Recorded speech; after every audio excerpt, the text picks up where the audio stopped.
Bom, pessoal, muito boa tarde, né? São pontualmente 16 horas, né? E nós vamos dar início a mais um webinar do Instituto Internacional de Nutrição de Plantas, o IPNI, aqui no Brasil. Hoje um tema muito interessante a respeito de pecuária. Agora é a sua vez. Intensificar para lucrar e permanecer no negócio. Meu nome é Luiz Inácio Prostinov, eu sou diretor do IPNI no Brasil, e nós vamos então passar ao webinar e fazer a introdução do Dr. Eros Francisco. Mas antes de fazer a introdução, eu gostaria de dar alguns anúncios, né, sobre as atividades do IPNI Brasil em breve. O nosso próximo webinar, vocês podem ver aí na tela, será no dia 25 de abril. Ele vai ser um webinar em inglês. Ele será um webinar de categoria que nós chamamos de científica e não de difusão de tecnologia como este.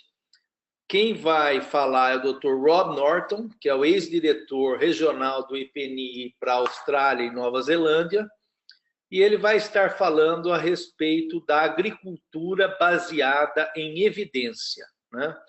É um webinar muito interessante, falando a respeito dos cuidados que nós temos que ter para fazer uma agricultura realmente baseada naquilo que a ciência aponta que é o melhor caminho, né? Então, convido a todos para esse webinar no dia 25 de abril. Além disso, gostaria de passar para vocês que o próximo evento do IPNI Brasil vai ser na cidade de Cuiabá. Vocês estão vendo aí o anúncio, né, com todos da organização, realização, apoio de mídia e patrocinadores. Vai ser um evento Global Pecos, Pecuária do Futuro, dia 9 e 10 de maio, em Cuiabá. Um evento que contará com palestrantes de alto gabarito para discutir a respeito desse tema importante que é a pecuária que nós queremos para o futuro no Brasil. As inscrições através do nosso site, né? brasil.ipni.net. Além disso, muito rapidamente, nós já temos tudo acertado para a realização de um evento que nós entendemos vai ser grandioso, em Foz do Iguaçu, isso só no primeiro semestre de 2019. Otimização da produtividade e lucro em sistemas de produção, com ênfase nas culturas de soja e milho. Então, esse evento no primeiro semestre de 2019. E, finalmente, anunciando para todos vocês, o próximo livro a ser lançado pelo IPNI Brasil está em fase final de formatação e edição, que é o livro Características e Propriedades dos Fertilizantes, de autoria do Dr. Arnaldo Antônio Rodella, ex-professor da Exalc, da Universidade de São Paulo, e é um livro que está sendo muito esperado, né? Que vai ajudar muito o setor de fertilizantes. Muito bem, sem mais delongas, vamos passar então a palavra para o Dr. Eros Francisco, que é graduado engenheiro agrônomo pela Escola Superior de Agricultura Luiz de Queiroz, da USP, em 1998, fez o seu mestrado em fitotecnia também pela Exalc, seu doutorado em solos e nutrição de plantas pela Exalc igualmente, terminando o mestrado em 2003 e o doutorado em 2006. Depois disto, o Dr. Eros exerceu várias funções, entre elas se destaca de diretor de pesquisa, né, da Fundação MT. E ele, há alguns anos, é o diretor adjunto do IPNI aqui no Brasil, ficando em Rondonópolis e atendendo a região centro-oeste, nordeste e norte do Brasil. E coordena o nosso programa relacionado a pastagens, né? Então, pessoal, eu vou passar a palavra ao Dr. Eros, que tem bastante experiência no tema, vai falar sobre pecuária, agora é a sua vez. E ao final, eu lembro, estaremos lendo as perguntas e discutindo essas perguntas com o Dr. Eros. Façam perguntas através aqui da caixa apropriada que vocês têm do lado direito da tela de vocês. Dr. Eros, por gentileza. Muito obrigado, doutor Luiz. Uma boa tarde a todos que estão nos assistindo nessa tarde, uma tarde que se diz histórica, né? Por enquanto, o placar de 1-1 no principal julgamento do ano. Mas, enfim, agradeço aqueles que estão nos prestigiando, mesmo que estejam com um olho no peixe e outro no gato, né? Dando uma olhadinha nesse placar aí que também nos interessa.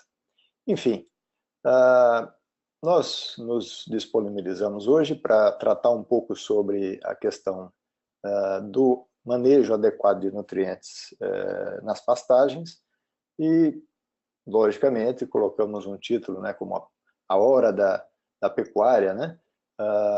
Alguns poderiam falar assim, poxa, mas a pecuária já está tentando ser a bola da vez já há algumas décadas, né?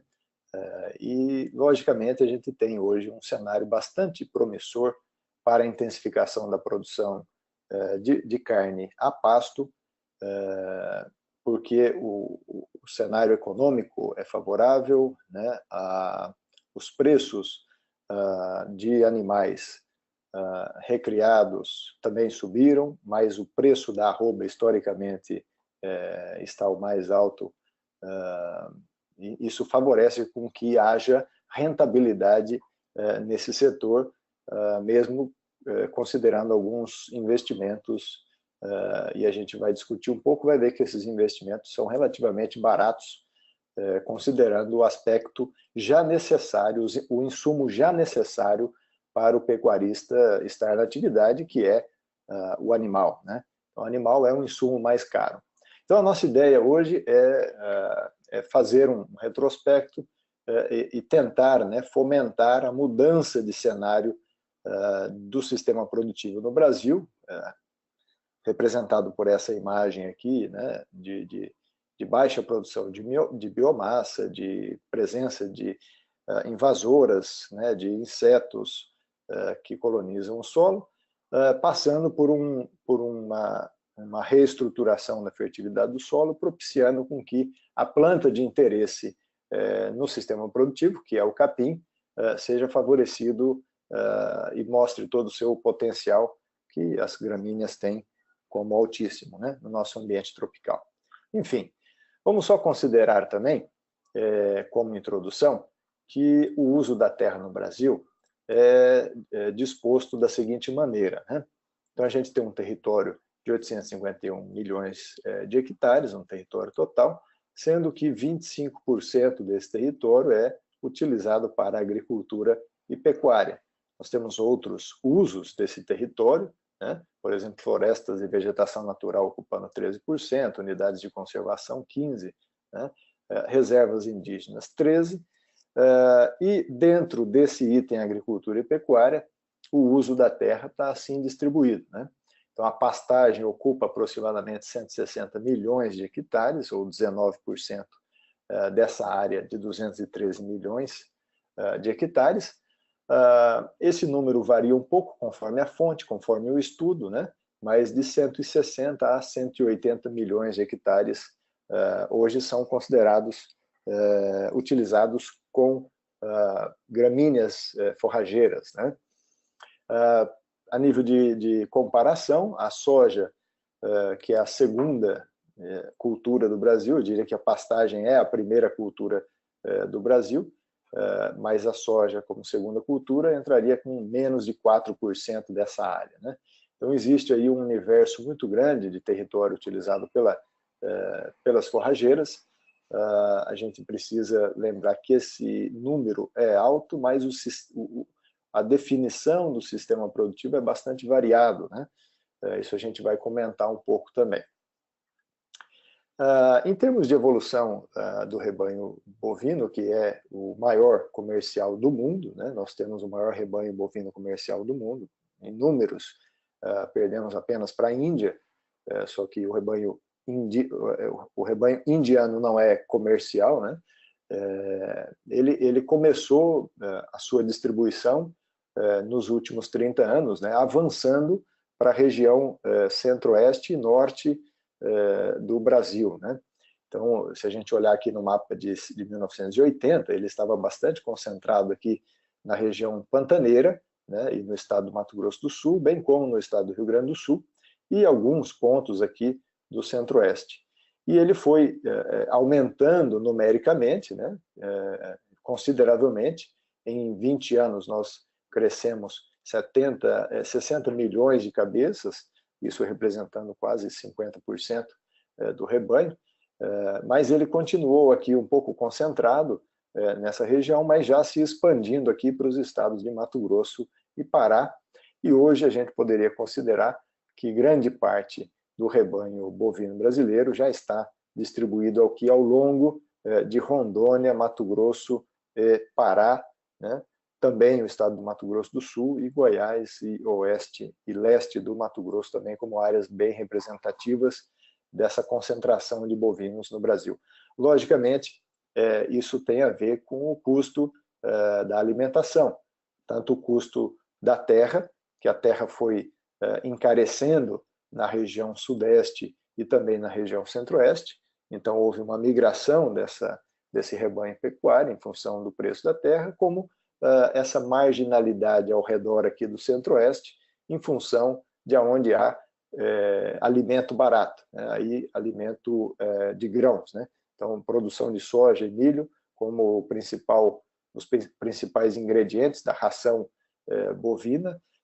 Então, a grande produção está concentrada nessa região e é onde os preços são mais favoráveis. O Brasil ocupa esse lugar de destaque, né? Então, atualmente, a gente tem próximo de 220 milhões de cabeças de gado, distribuídos aí próximos em 165 milhões de hectares.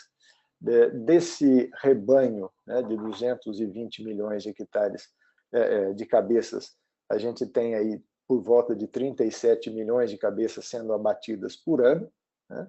É um volume bastante grande, uma produção de 9 milhões de toneladas de carne, sendo que a exportação representa quase 2 milhões ou 21% da produção total.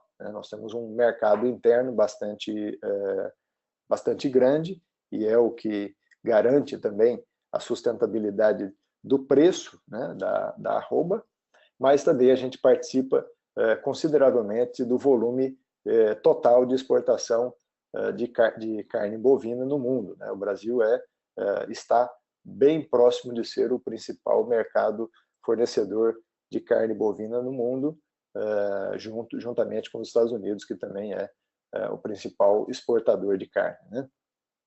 Isso aí, a gente tem uma estimativa de 500 bilhões de reais destinados aí para a economia brasileira, vindo da pecuária, né?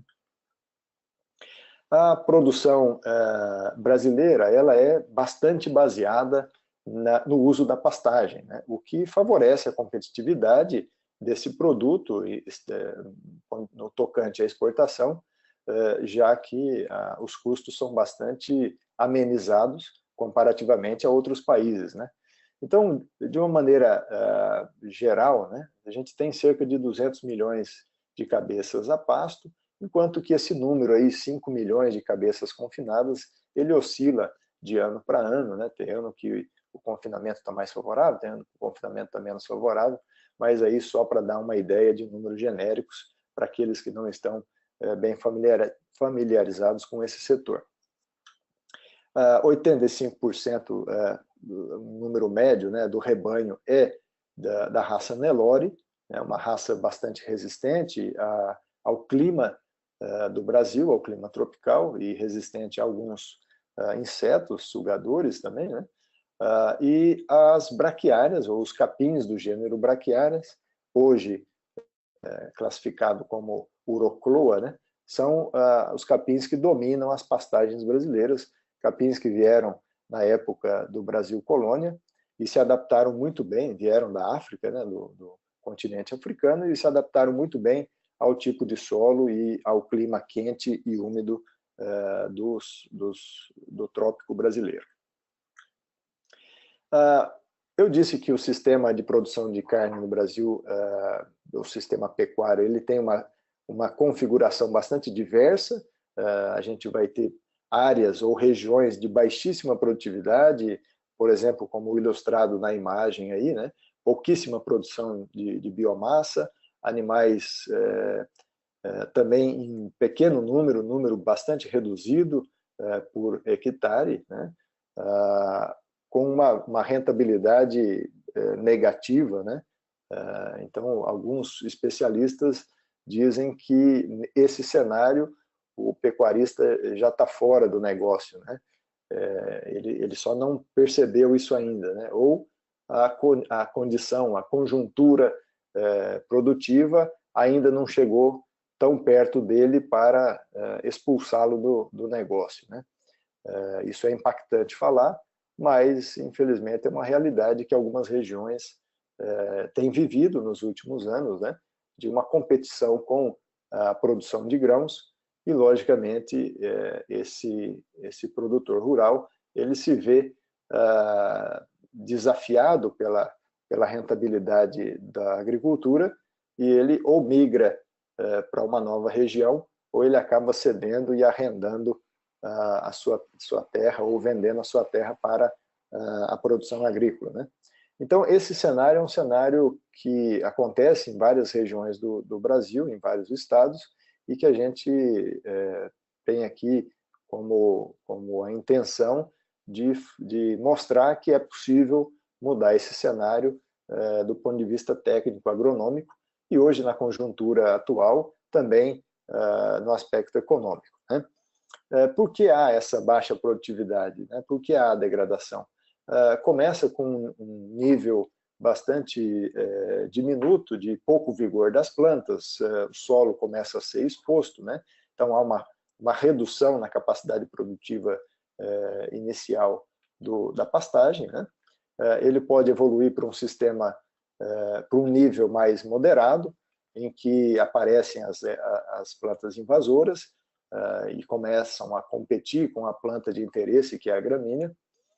Pode evoluir ainda mais para um cenário mais drástico, de forte perda de stand, de baixíssima representação da flora de interesse, e, finalmente, partir para um sistema extremamente degradante, com presença de fogo, com erosão do solo, e aí o cenário é extremamente difícil de ser revertido, né? Até esse cenário de nível 3 ou nível 2, é possível, tecnicamente, com ferramentas de manejo agronômico, reverter essa situação sem precisar fazer um investimento extremamente elevado, né? Quando a gente já está no nível 4, aí o nível de recuperação, né, de reforma dessa pastagem já começa a ficar oneroso e há tentativas de se fazer essa recuperação com a simples gradagem e ressemeadura da área, o que, notavelmente, só vai iniciar o ciclo novamente, né? Há uma metodologia conceitual e de comportamento do pecuarista que precisa entender que esse sistema ele não é sustentável sem a intervenção agronômica de boas medidas de manejo, passando necessariamente pela correção do solo.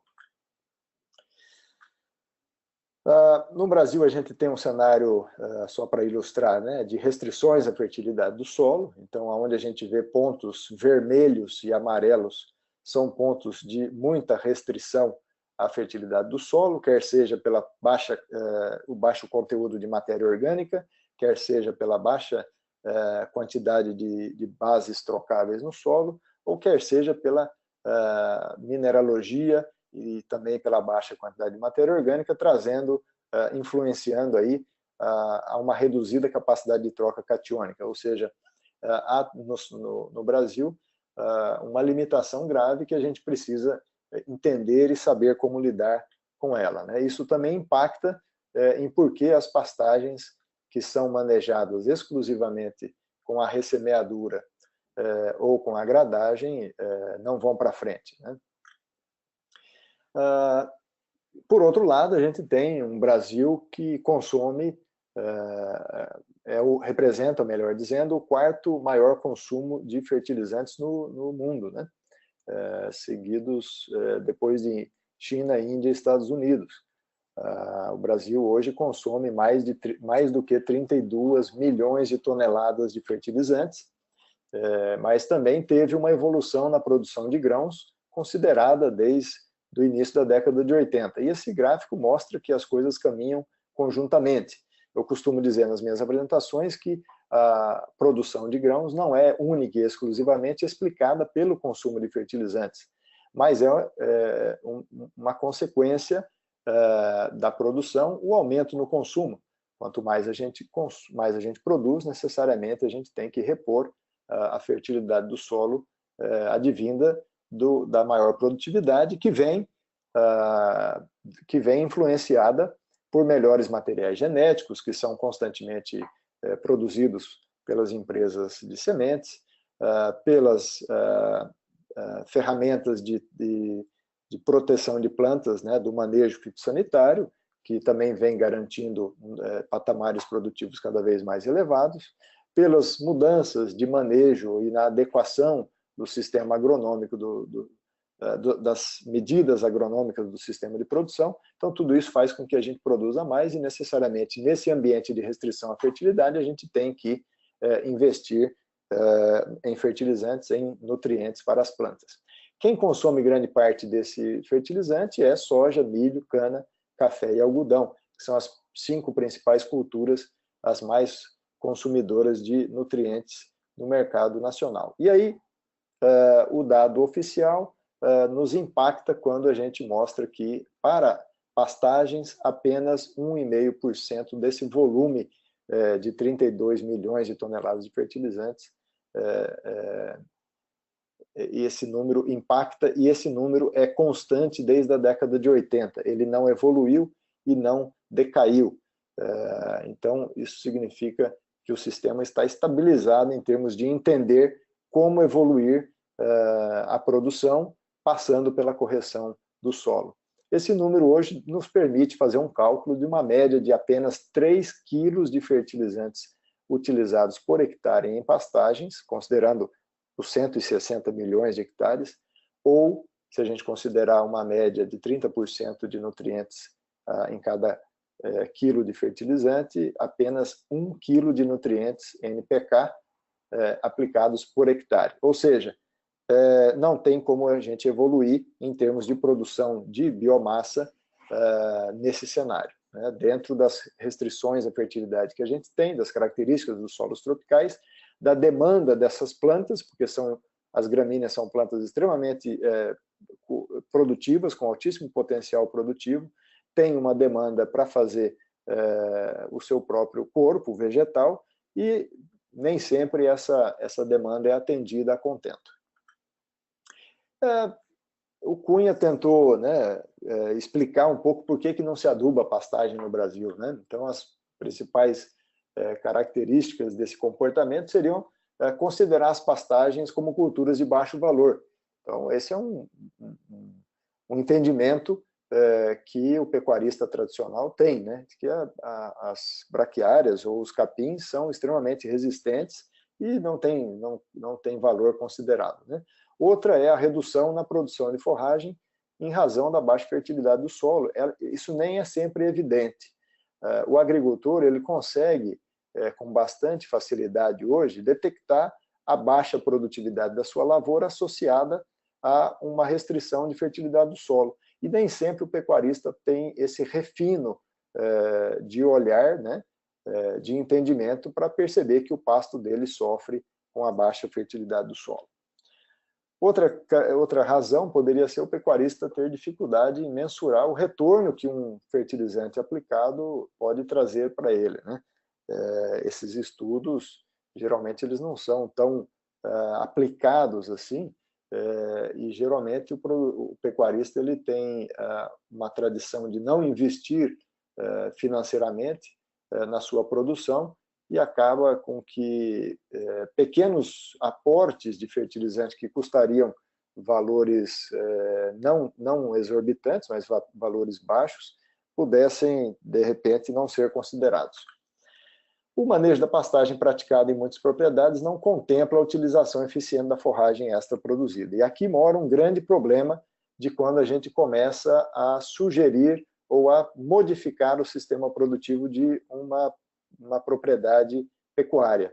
Quando você aumenta a produção de biomassa, todo o seu manejo do rebanho precisa ser modificado. Você vai ter um aporte de biomassa maior, também acontecerá a necessidade de um volume de animais maior para consumir essa biomassa, e nem sempre o pecuarista está programado, está planejado, está preparado para fazer essa movimentação de animais e esse manejo diferenciado num pasto mais produtivo. E finalizando, essa é uma característica desse sistema pecuário no Brasil, a assistência técnica é limitada para a maioria dos pecuaristas, né?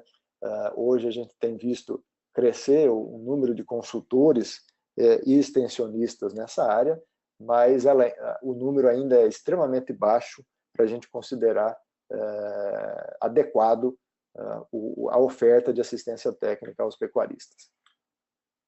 Então, a demanda nutricional das braquiárias, né, a gente vê que explica um pouco aquele entendimento do pecuarista tradicional de associar que a tolerância delas à acidez é alta, né, e muito alta em alguns casos, e isso faz com que o entendimento da necessidade de se corrigir a nutrição do solo, né, se corrigir a fertilidade do solo, não seja tão evidente. Então, o pecuarista associa essa tolerância a um comportamento negativo à melhoria da fertilidade do solo. O que deveria ser o contrário, deveria ficar evidente de que qualquer planta precisa e agradece qualquer melhora na disponibilidade de nutrientes do solo. Ela vai ser mais produtiva, mesmo que ela tenha uma tolerância maior por exemplo, a baixa quantidade de cálcio no solo, mas ela vai responder em produtividade quando a gente corrige os teores de cálcio e magnésio no solo.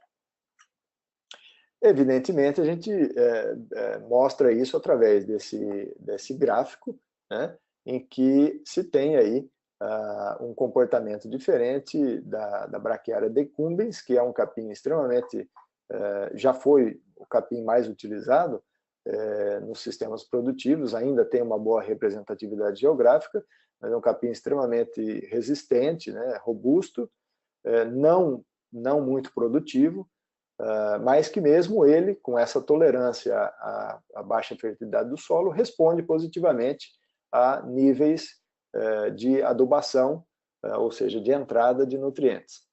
Lembrando que aí a gente tem algumas recomendações de calagem, né, baseadas na saturação por bases do solo, para gramíneas, 40% da saturação por base para gramíneas pouco exigentes.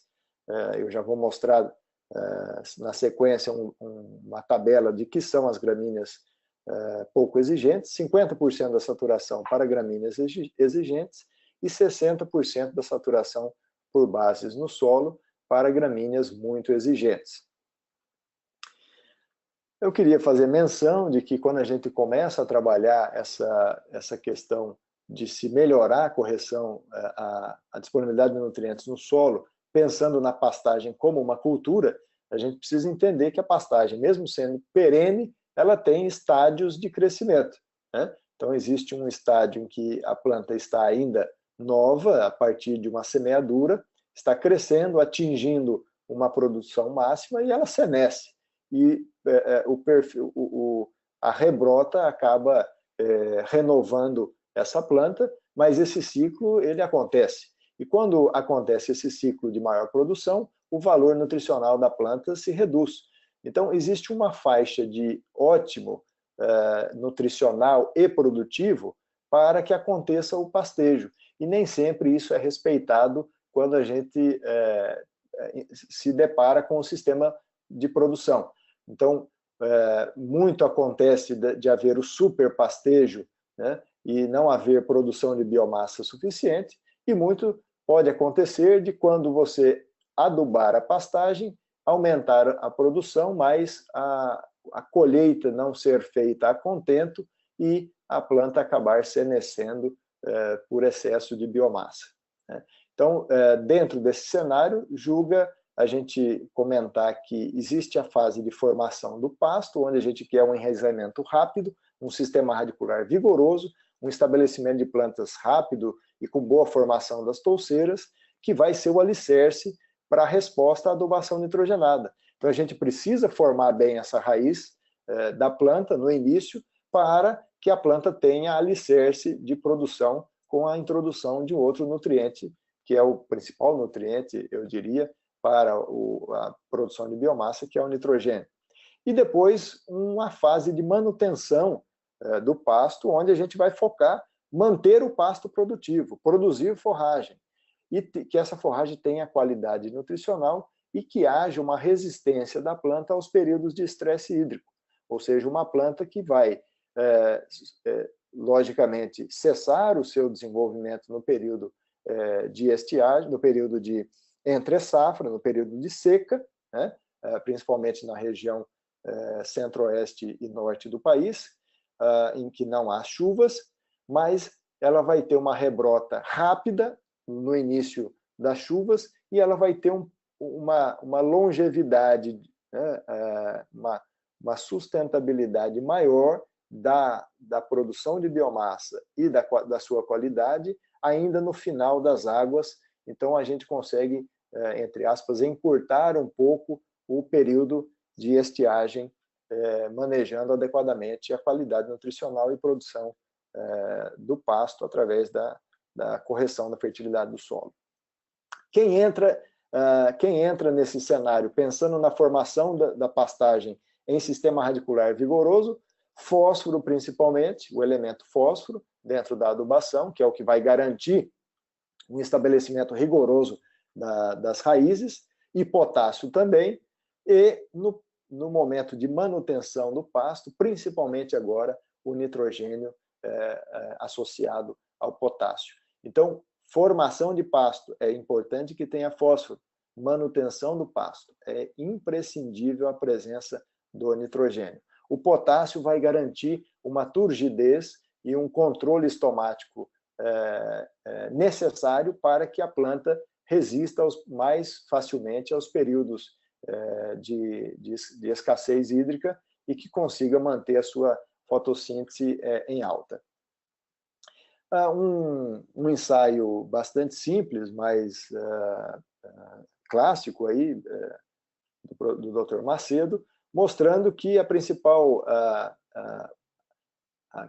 o capim braquiária era muito afetado pela falta de fósforo, né? Aqui é o completo, a testemunha, o completo, sem nitrogênio, sem potássio, sem enxofre, sem cálcio, magnésio, sem micronutrientes, mas quando faltou o fósforo, a planta sentiu demasiadamente e não expressou nenhuma produção. Então, vale lembrar, né, que desde a década de 70 a gente já tem uma caracterização dos solos de cerrado, através do estudo do Dr. Alfredo Scheid Lopes, quando coletou 518 amostras e percebeu que o nível de fósforo nos solos de cerrado variava de 0,1 a 16 partes por milhão, mas que 92% das amostras avaliadas apresentava conteúdo ou teor de fósforo menor do que 2 ppm. Isso é muito limitante para o processo produtivo mesmo das gramíneas. Então, como eu havia mencionado, aqui só para ilustrar, para se fazer mais entendido, quando se fala em demanda nutricional ou requerimento nutricional das gramíneas, todos os boletins de recomendação de adubação no Brasil classificam, então, os capins que são de alto requerimento nutricional e destinados aos sistemas produtivos de nível tecnológico maior, os capins de médio requerimento nutricional, né? Então, aqui só para ilustrar, em alto requerimento nutricional, principalmente os pânicos, né? O capim-elefante, algumas braquiárias. No médio também se classificam alguns pânicos, né? E outras braquiárias. E no baixo, muitas das braquiárias, né? E alguns outros capins, mas é importante a gente ter ciência de que o requerimento nutricional é diferente de capim para capim. Isso também só para mencionar que, como eu falei, que é importante a presença do fósforo na formação da pastagem, ou seja, se eu vou estabelecer um pasto, quer seja numa área nova, quer seja numa reforma de pastagem, em que eu precise fazer a aplicação de sementes para formar uma nova pastagem, eu preciso necessariamente acompanhar o elemento fósforo para servir como esse alicerce de produção da planta, de raízes e touceiras, para que a minha adubação nitrogenada seja bem aproveitada. Então, eu tenho baseado aqui para avaliador do extrator Melich, né, o teor de argila, o nível tecnológico adotado, se é uma gramínea de baixa exigência ou de alta exigência, né, o nível tecnológico, e quanto de fósforo eu preciso aplicar em função do teor de argila e do nível tecnológico, quanto de fósforo e potássio. Então, isso pode variar de 0, se o teor do fósforo for adequado, ou até 120 quilos de P2O5, para quando eu tenho um sistema bastante tecnológico, de alto nível tecnológico, e plantas mais exigentes, né? Então, como eu disse, falando sobre o sinergismo que há entre fósforo e nitrogênio, principalmente quando eu penso na formação da pastagem, eu preciso do fósforo presente para a formação das raízes e touceiras das plantas, e o nitrogênio quando eu preciso garantir que a produção de biomassa aconteça a contento, né? Ou que eu intensifique a produção de biomassa. Então, eu mostrava esse estudo, né, do colega Dr. Lupatini, em que, quando eu aumentei a dose de fósforo em aplicação, juntamente com a dose de nitrogênio, houve um incremento da produção de matéria seca, né, juntamente com os maiores doses de fósforo e de nitrogênio. Então, por exemplo, na dose de 300 kg de nitrogênio por hectare, se eu apliquei só 60 kg de fósforo, eu produzi 12 toneladas, e se eu apliquei 120, eu cresci mais 4 toneladas de matéria seca. Então, esse sinergismo é bastante importante de ser percebido no sistema produtivo.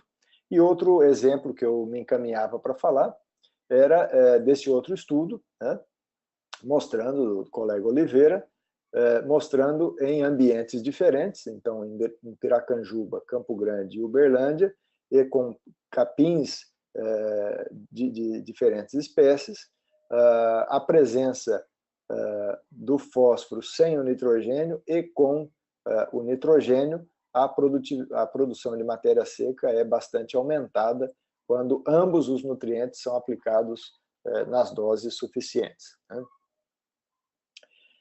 Quando eu menciono a adubação nitrogenada, a gente vai para os boletins de recomendação e a gente vê que a recomendação para o nitrogênio ela depende muito do nível tecnológico do sistema produtivo. Então, lá em Minas Gerais, se recomenda que para sistemas de média intensidade a gente tenha aí uma aplicação de 100 a 150 kg por hectare ano, parcelado sempre, né, em doses aí de 50 quilos a cada aplicação, começando no início das chuvas, né? E se eu aumento a minha intensidade do sistema produtivo, eu já preciso aumentar a dose de nitrogênio no meu sistema, mas sempre fazendo o parcelamento dessas aplicações, muito em função da possibilidade de perdas que podem ocorrer em função do tipo de fonte que a gente usa de nitrogênio. Eu vou mencionar um pouco sobre as fontes mais alguns slides à frente. Já em São Paulo, também se mantém a recomendação baseada na exigência da gramínea, o que poderia ser uma relação com o nível tecnológico, mas também aí sempre com doses não tão elevadas quanto em Minas Gerais, mas seria adequado parcelar essa aplicação também. E para os cerrados, no boletim de recomendação da Embrapa, então a gente vê aí uma recomendação mais comedida, e se for o caso de produção de feno ou capineiras, um número aí de 15 quilos de nitrogênio por tonelada de capineira produzida por hectare deveria ser a reposição na área, né? Então, eu falei um pouco sobre fontes de nitrogênio, e há uma diferença no comportamento delas, que é importante a gente levar em consideração. Então, nesse caso aqui, o nitrato de amônio em azul, uma curva de resposta à aplicação de doses de nitrogênio, usando em azul o nitrato de amônio, em vermelho a ureia, e o nitrato de amônio apresentando um desempenho produtivo melhor do que a ureia como fonte de nitrogênio.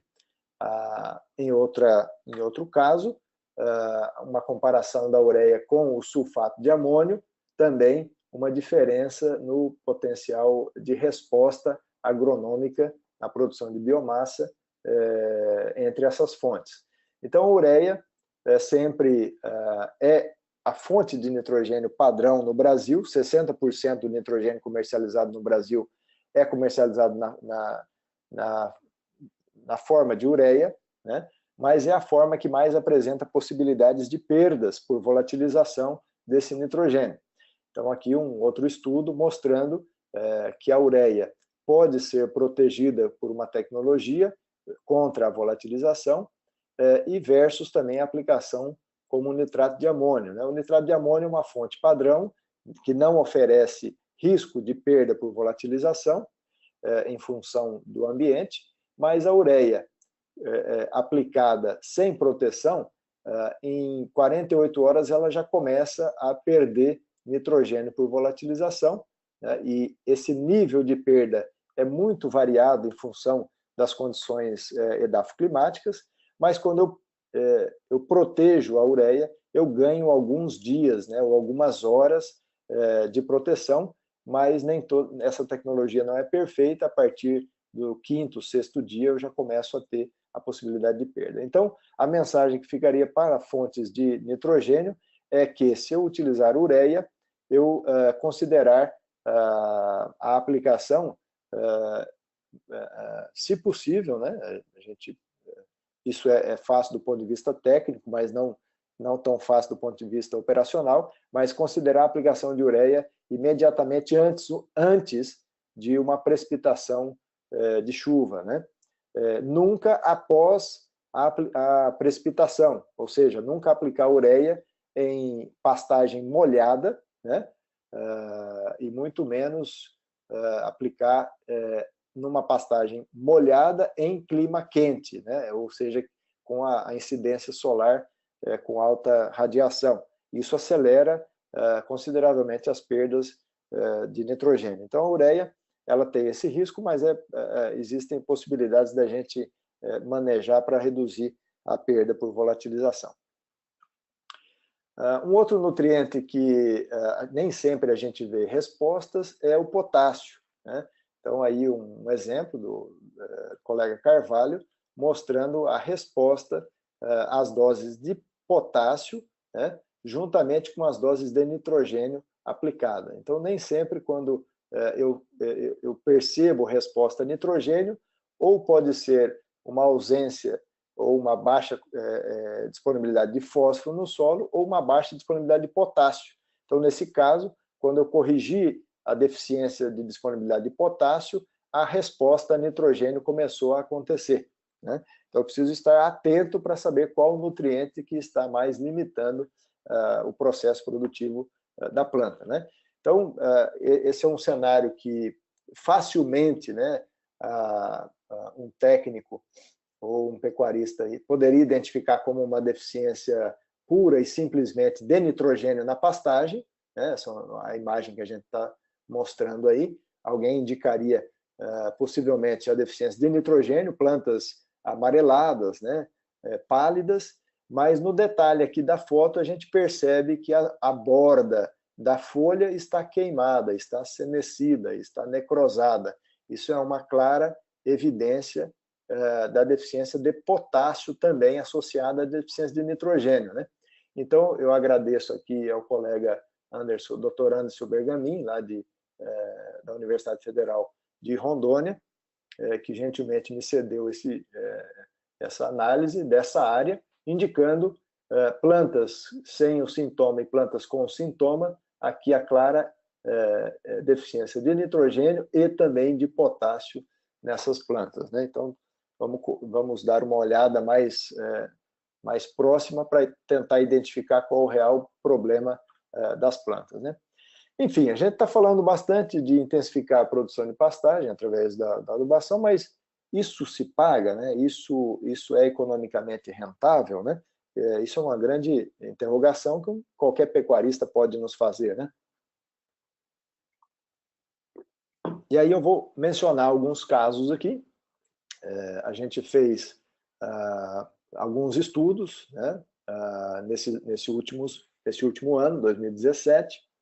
Nós fizemos aí estudos bem simples, né?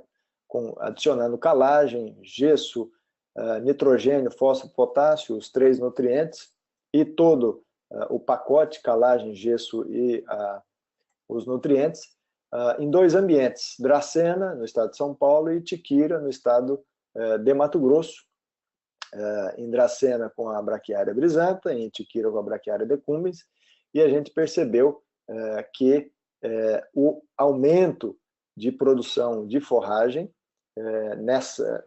em pastos que já estavam estabelecidos, né, foi bastante evidente em função da adição de nutrientes. Então, por exemplo, aqui no caso de Itiquira, nós triplicamos a quantidade de forragem produzida através da aplicação de 2 toneladas de calcário, 2 toneladas de gesso, que não se mostrou tão eficiente no aumento de produção, mas quando a gente associou nitrogênio, fósforo e potássio à calagem, nós triplicamos a produção de biomassa. O mesmo considerado para o ambiente de Dracena, com a Braquiária brisanta. Comparativamente ao controle, nós aqui também triplicamos a quantidade de biomassa produzida. Então, há uma clara expectativa de aumento considerável na produção de biomassa quando a gente corrige as deficiências nutricionais do solo.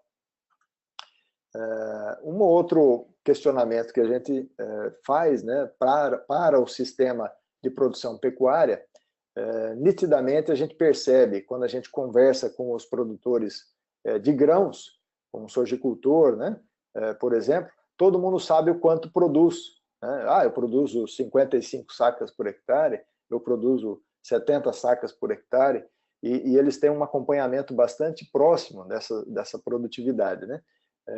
E o pecuarista, mesmo aquele que já está intensificando a sua produção de biomassa, ele não sabe o quanto ele produz, né? Então, olha, quantas toneladas de forragem você produziu esse ano? Ele não sabe responder porque ele não mensura isso, né? É lógico que a mensuração é um pouco mais difícil do que a mensuração da parte agrícola, né? De simplesmente pesar o caminhão carregado de grãos, mas ela também não é dificultosa, ela não é impossível de se fazer, né? Então, a gente conduziu o ano passado também, acompanhou, melhor dizendo, piquetes de semi-confinamento na fazenda Nossa Senhora Aparecida, no município de Jaciara, a quem eu agradeço a oportunidade de desenvolver esse trabalho lá, e nós mensuramos em loco qual era a produção de forragem nesses piquetes, né? Então, nós fizemos gaiolas aqui bastante simples, né, com vergalhões de ferro de construção, cercadas por uma tela de alambrado, em que a gente isolava o capim, os animais não comiam dentro dessa, não pastejavam, melhor dizendo, dentro dessa gaiola, e a gente fazia amostragens mensais da matéria seca produzida aqui dentro, né? esses piquetes recebiam a adubação nitrogenada, potássica e fosfatada, e os animais que estavam aqui nesses piquetes também eram arraçoados, ou seja, um claro esquema de semi-confinamento, né? Então vejam que impressionante o quanto que um piquete recebendo adubações aí, né? Por exemplo, 100 quilos de monofosfato de amônio, 150 quilos de nitrato de amônio, num ano, depois mais 150 quilos de nitrato de amônio no outro, e assim por diante, né? Vejam que a linha evolutiva da produção de biomassa mês a mês, né? Então, no ponto zero aqui, no mês de novembro, nós começamos a fazer as mensurações, né? E veja que em apenas 9 meses, o piquete já era capaz de produzir 20 toneladas de matéria seca por hectare. Então, isso mostra para nós que o sistema produtivo é extremamente responsivo à adubação, os capins respondem bastante à adubação, e o nível de produção acumulada de matéria seca pode se aumentar ainda mais, né? Nós poderíamos aqui, 20 toneladas já é bastante comparado com o sistema produtivo tradicional, mas a gente pode aumentar isso aqui, de repente, para 30 toneladas de matéria seca por ano, né? Pensando num sistema mais intensivo ainda, né? E se a gente olhar o ganho médio diário desses animais, é lógico que eles estão arraçoados, né? Eles estavam arraçoados, estavam em semi-confinamento, então um ganho médio diário alto, um consumo de ração alta, mas a grande sacada é a quantidade de animais que a gente consegue suportar nesses piquetes, né? Ou seja, a gente consegue crescer consideravelmente a taxa de lotação dessa área, fazendo com que a produtividade também seja bastante diferente da produtividade tradicional, né? Então, aqui 50 arrobas por hectare é um número bastante interessante se a gente comparar com 4, 5 arrobas por hectare ano com um sistema bastante extrativista, né? Um outro exemplo, né, do colega Adilson Aguiar, comparando aqui 3 sistemas no estado do Mato Grosso do Sul. O sistema 1, aqui seria a média estadual, onde a gente tem aí uma taxa de lotação baixa, né, um ganho médio diário também baixo, uma produção baixa de carne e uma rentabilidade pequena, né, R$200 por hectare ano, versus ambientes que se intensificam, por exemplo, o sistema 3, onde há a calagem do solo, correção dos níveis de adubação e até a irrigação para suporte em períodos de estiagem, né? Em que a produção de matéria seca é extremamente elevada, a taxa de lotação é 10 vezes maior e a rentabilidade chega a ser R$3.500 por hectare, né? Então, isso é extremamente interessante do ponto de vista econômico. Um exemplo de como a gente tem casos, né, de fazendas que não são fazendas que fazem integração agricultura-pecuária, mas são fazendas que fazem única e exclusivamente a pecuária. O que elas têm feito em termos de intensificar a produção via a adubação, né? Então, o caso de uma fazenda aqui no estado do Mato Grosso, na região sul, esse era o cenário no ano de 2010, né? Ou seja, o cenário de um teto produtivo de biomassa aqui, né? É lógico, essa foto na época de seca, né? Mas são solos mais arenosos. Então, essa fazenda começou a fazer a planejar um programa de adubação das pastagens, né? Então, aqui nesse campo, aqui, o campo 3, se aplicou um formulado, 4-20-10, em 550 quilos, 120 quilos de nitrato de amônio, e veja essa foto, né, do mesmo coxo de sal aqui, no mês de dezembro e no final do mês de fevereiro, 3 meses após a adubação. Veja o impacto na produção de biomassa que é capaz de promover através de uma simples correção da fertilidade do solo, né? Um outro campo, o campo 2, também com aproximadamente a mesma adubação, né, um cenário bastante diferente, também na mesma época do ano, né? Vejam um outro exemplo de um outro campo, né? E alguém pode falar assim, tudo bem, eu vou produzir mais biomassa, mas isso dá retorno econômico, isso é rentável, isso é produtivo em termos de rentabilidade para o produtor, né? Então vamos dar uma olhada nos números da fazenda para ver o seu desempenho, fonte do colega Max Padinha, que eu agradeço, é um parceiro nosso, nessa área dos 3 campos, né? Então são áreas de 80 hectares, né? Comparado com uma área maior de 1.700 hectares, né? Então, começaram a adubar áreas pequenas, isso é uma vantagem, né? O pecuarista precisa entender que quando a gente propõe a intensificação, não é a fazenda inteira, ele precisa aprender a fazer a intensificação, aprender a manejar o rebanho naquela área, a respeitar o ritmo de crescimento da planta, para que a coisa dê certo, né?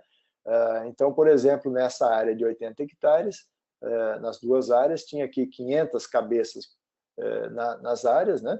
De 500 a 750 versus 3.250.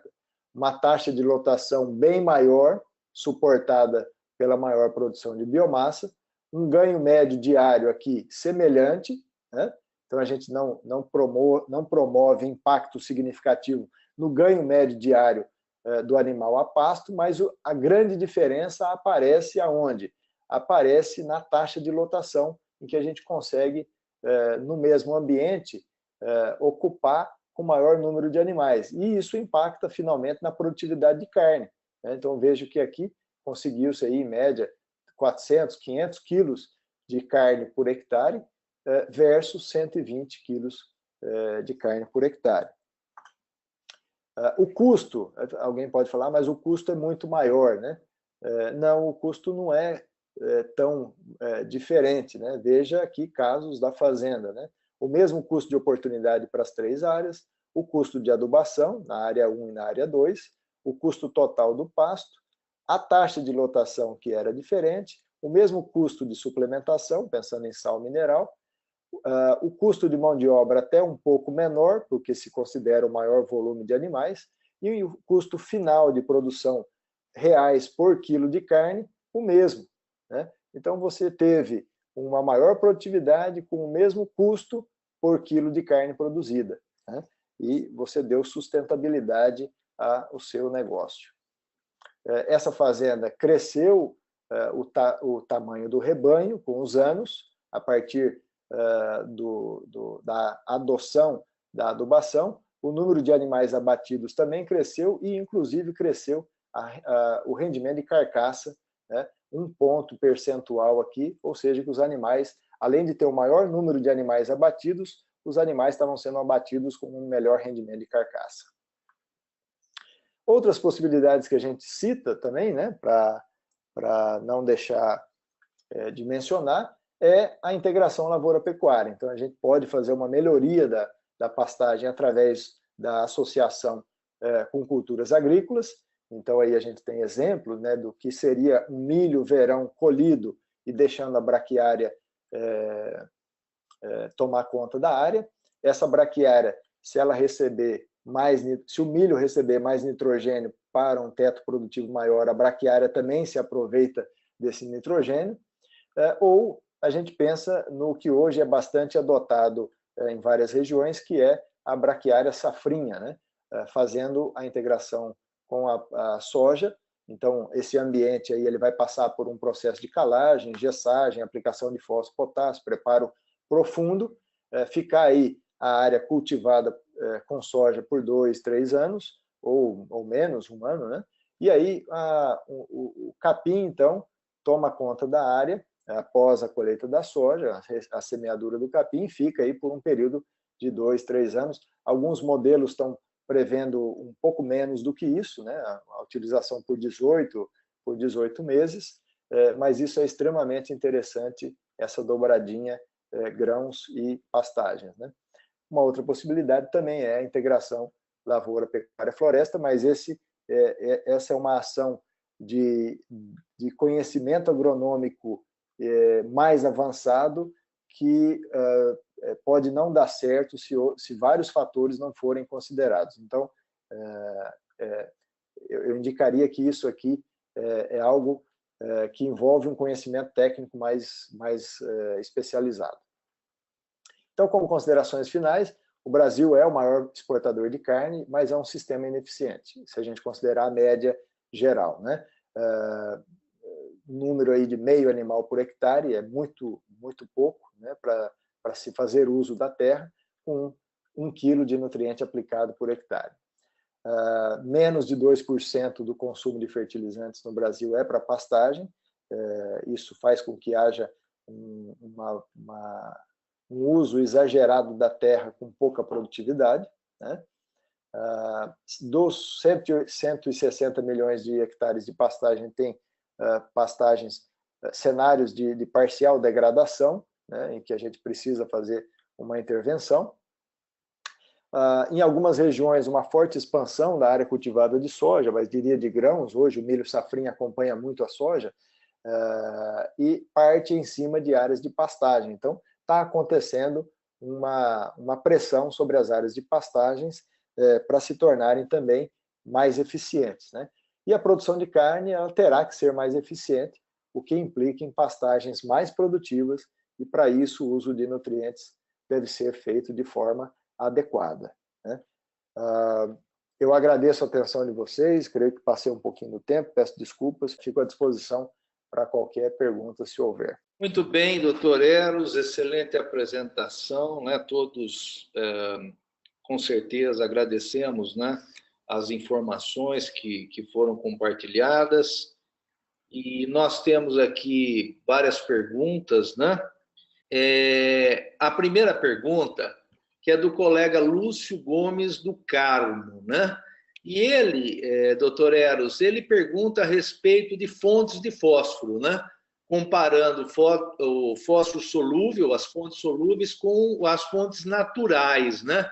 Ele gostaria de saber quando é viável um grupo ou outro, né, dentro disso que foi colocado, nas diferentes situações. Muito obrigado, Lúcio, pela pergunta. Eu tinha 2 slides sobre isso, eu acabei não os apresentando, mas a pergunta é bastante pertinente. Eu vejo que hoje há possibilidade da gente contar com diferentes fontes de fósforo, fontes de alta solubilidade ou fontes de lenta solubilidade para as pastagens. Eu vejo viabilidade para as fontes de baixa solubilidade, para sistemas que não demandam um retorno extremamente imediato, né? Ou seja, quando você tem um sistema que você vai fazer uma intervenção e você está esperando um retorno de médio a longo prazo, que você não está esperando um retorno extremamente imediato de 1, 2 anos. Se esse for o caso de você puder, né, contar com um retorno de médio e longo prazo, as fontes de baixa solubilidade são viáveis. Então, a gente está falando dos fosfatos naturais reativos, ou de outras fontes não caracterizadas como de alta solubilidade ou solúveis. Por exemplo, as apatitas ou alguns fosfatos aluminosos, que também têm exploração no Brasil, que tem viabilidade do ponto de vista de fornecimento de fósforo próximo de 100%, né? Então, os fosfatos aluminosos também são uma fonte viável para aplicação nas pastagens. Diria que, se a expectativa é de retorno rápido, 1 a 2 anos do retorno investido, aí a melhor opção são as fontes solúveis, são aquelas que apresentam capacidade de fornecimento de fósforo muito rápido para as plantas, e isso traria um retorno extremamente rápido também da biomassa produzida. E, logicamente, o que se compara, na verdade, nesses casos, é o custo de cada unidade de fósforo. E a gente vai ver que dificilmente hoje a gente vai ter diferença grande entre fontes solúveis e fontes alternativas. Essas fontes alternativas teriam que ter um preço 60% até 70% da fonte solúvel para elas serem consideradas mais atrativas economicamente. Então, hoje é quase que inevitável da gente ir imediatamente para as fontes solúveis, e aí eu estou falando de superfosfato simples, triplo, MAP, né, para a correção do fósforo no solo. Muito bem. Temos a pergunta também do colega Francisco Dias, ele fez várias considerações, né? Falou que a degradação tem ocorrido já desde a década de 50, início de 60, que existem várias pesquisas, mas ele comenta que isso não chega até o produtor rural. E por que isso ocorre? Ou por que o pecuarista não se aproxima do engenheiro agrônomo ou vice-versa, né? Inclusive faz um alerta aqui, né, de que tem médico veterinário às vezes recomendando correção do solo e não o engenheiro agrônomo. Enfim, doutor Eros, o que acontece? Porque, aliás, você até já falou alguma coisa sobre isso na palestra, mas agora de uma forma mais enfática, o que está faltando, né, para essa aproximação ser maior e os pecuaristas adotarem mais tecnologia com relação à formação e condução dos seus pastos? Muito obrigado, Francisco, pela pergunta. A pergunta, eu diria, de difícil resposta. Do ponto de vista de resposta, ela é fácil, mas do ponto de vista de resolver a questão é que ela é complicada, né? Como eu falei, existe um caráter comportamental do pecuarista, né? Um aspecto cultural que já é de gerações, né? De ter uma fazenda numa região em que o custo da terra é baixo, em que ele tem grandes áreas, ele não tem uma pressão imediata para a intensificação, ou seja, para aumentar a sua produção, para ser mais competitivo. Então, ele usa do artifício terra barata para ele se manter no negócio, né?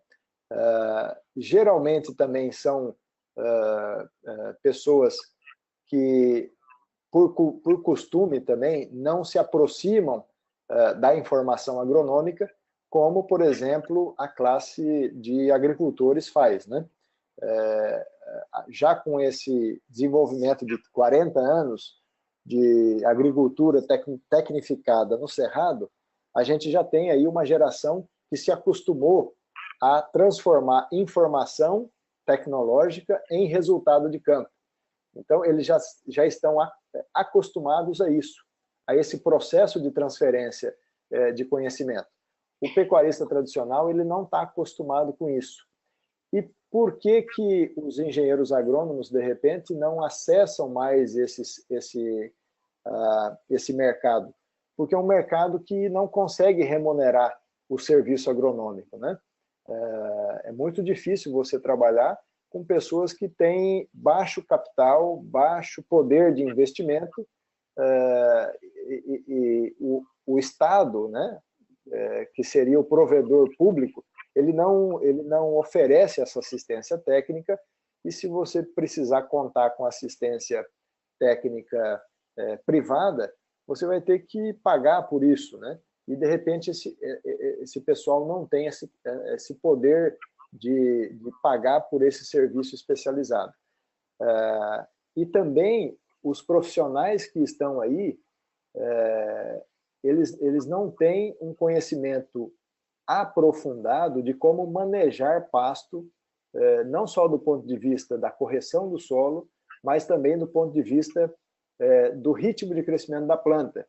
Vou citar um exemplo do professor Dr. Moacir Corsi, que está há 50 anos tentando ensinar os pecuaristas a manejar pasto, e se você conversar com ele hoje, ele vai falar assim, olha, tem muita gente que ainda não aprendeu, né? Então, ainda a gente precisa, talvez a grande questão aí é essa nova geração de jovens, né, que estão assumindo os negócios da família, que eles se interessem mais por soluções tecnológicas para mudar o sistema produtivo. Sempre lembrando que as pessoas que, de repente, não tiverem resposta para suas perguntas, podem entrar em contato, né, com o Dr. Eros, só entrar no site do IPNI Brasil, brasil.ipni.net, lá tem os dados, tem o e-mail, né, eu tenho certeza que o Dr. Eros vai ter prazer de continuar essa discussão. Mas, então, vamos tentar aqui responder essa pergunta do colega que é o Diego, né, o Diego Baroni, que, aliás, ele manda os parabéns pelo excelente palestra, e ele fala que se viu a ênfase em NPK na adubação, mas ele pergunta a respeito do cálcio, que é muito importante no enraizamento, e o enxofre, né, para proteína e também para produtividade. Muito obrigado, Diego. A sua pergunta é pertinente pela escassez de tempo. Eu acabei abordando alguns assuntos, não fui a fundo em outros nutrientes. Cálcio, extremamente importante. Eu tenho visto análise de solo apresentando aí 0,5, 0,6 centimol de cálcio. Isso é muito baixo, isso precisa ser modificado. A gente precisa trabalhar com cálcio de pelo menos 1 centimol no solo para que a gramínea não tenha limitação de crescimento. Se a gente atender as recomendações de calagem, se a gente respeitar as recomendações de calagem, a gente vai atender essa questão do teor de cálcio. E no caso do enxofre, a pesquisa já mostra para a gente que pastos bem manejados e que recebem adubações nitrogenadas precisa ter uma relação aí de 10:1 de nitrogênio e enxofre. Então, a cada 10 quilos de nitrogênio na adubação, pelo menos 1 quilo de enxofre para balancear a planta. Muito bem, nós vamos fazer aqui uma última pergunta. Tem várias pessoas parabenizando, né, pela palestra. Então, uma última pergunta, que nós já estamos avançados aí no horário, né? Existe alguma regra para o uso de fontes de nitrogênio? Qual a conta a se fazer entre usar nitrato de amônio ou ureia, por exemplo? Essa é uma excelente pergunta, com uma resposta também um tanto difícil, né? Há estudos que mostram que a perda média de nitrogênio por volatilização na ureia nos nossos ambientes é na faixa de 20%. Né? Então, você poderia programar que pelo menos 20% da sua aplicação de ureia é perdida. Então, você tem que fazer uma relação de custo-oportunidade para comprar a fonte nitrato de amônio, por exemplo, até 20% a mais do preço da ureia. Né? Não da concentração, tem que trabalhar a questão da concentração, mas a quantidade de nitrogênio nas fontes de até 20% de diferença no preço, tá? Fornecendo a mesma quantidade de nitrogênio. Só que isso é meio perigoso, porque você pode ter um manejo da aplicação da ureia reduzindo perdas. Né?